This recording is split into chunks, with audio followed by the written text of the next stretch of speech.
Hello, and welcome to the Geopolitics Explained podcast.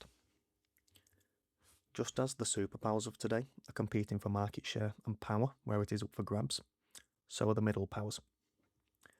In our world today, where the domains of modern day geopolitical competition continue to expand, many nations classed as middle powers have areas where they can hurt the superpowers.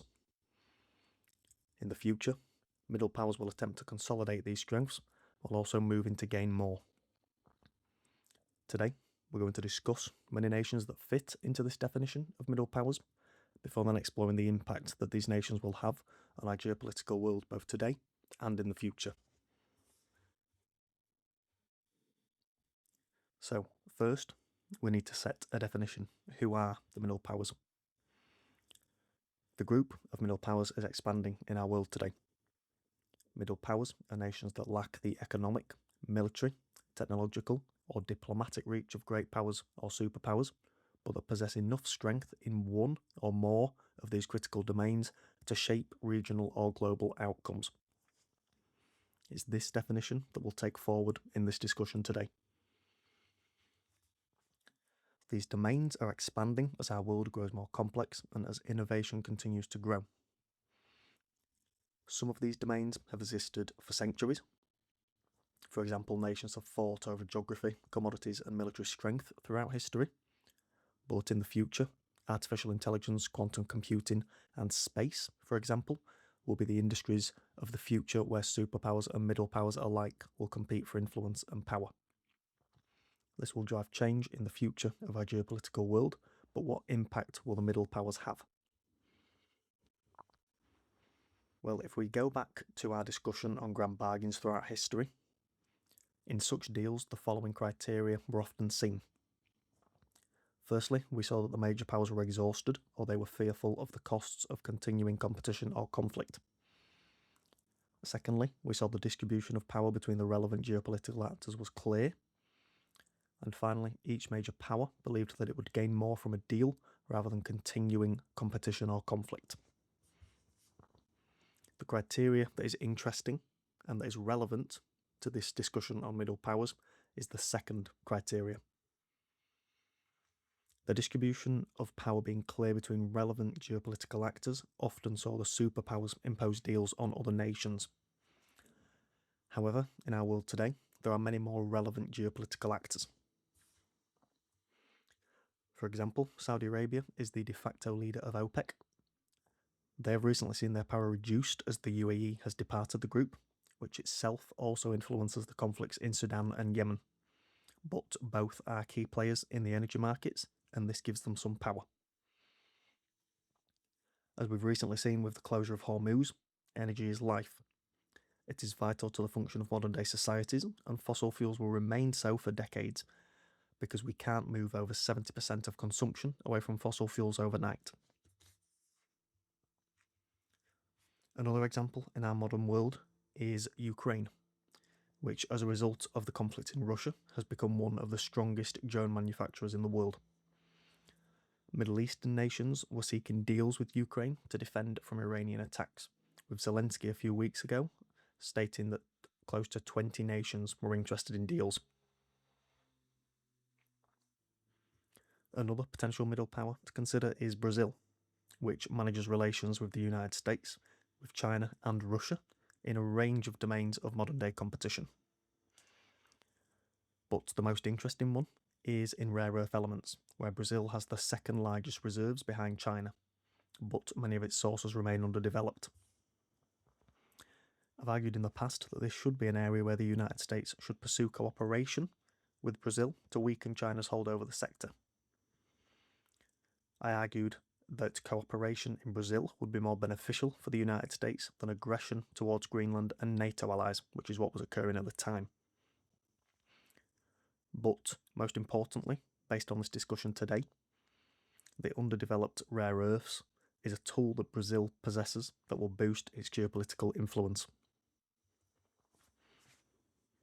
When it comes to diplomatic powers, Turkey, Switzerland, Pakistan and Qatar, among others, have gained influence as geopolitical actors whom the superpowers have relied on for negotiations.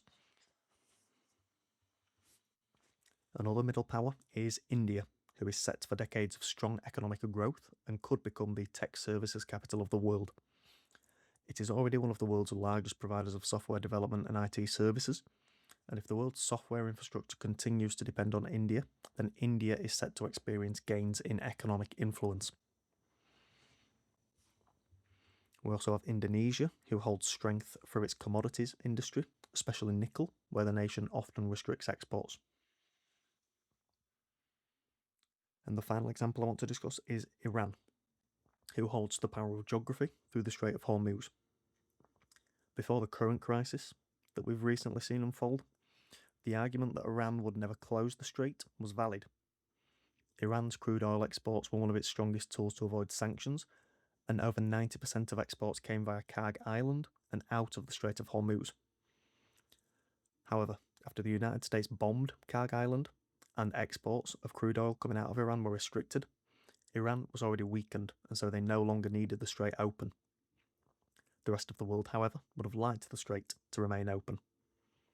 This is one such tool that Iran very clearly holds that boosts its geopolitical leverage and power. Now, the overarching point of these examples is that our world has grown more complex as domains of modern-day competition emerge. Many of these domains are critical to the function and the strength of nations and modern-day societies. As a result, the growing complexity of our geopolitical world has ultimately given nations cards that they didn't possess in the past. As our world is set to remain one of geopolitical competition, the middle powers will attempt to maintain and consolidate these cards, and in some areas they will see their strength expand. Now, if we zoom out and look at the wider geopolitical world order today, we are seeing a multipolar world emerge. This contributes to areas where power lines are shifting, such as critical minerals, AI, space, and supply chains.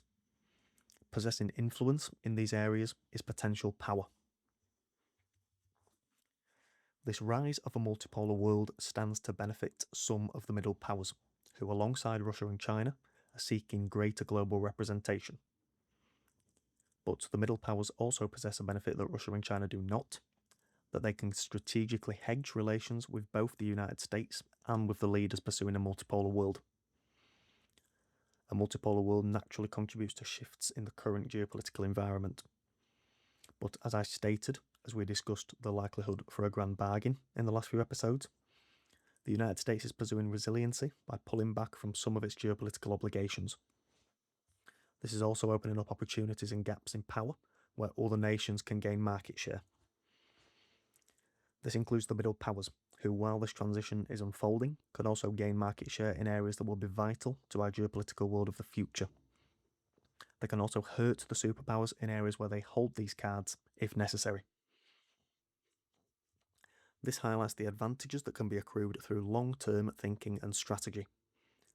While we remain in this period of transition and incredible change, power shifts are up for grabs, especially for middle powers because they have time on their hands. Now to conclude, historically, geopolitical power was concentrated in nations with large militaries, strong economies, or huge empires.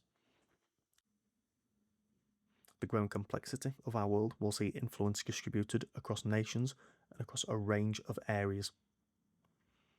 One day in the future, we'll settle into a new geopolitical world order. Nations that prepare for this future world today can find themselves at a great advantage. But this world won't only be contested between the superpowers.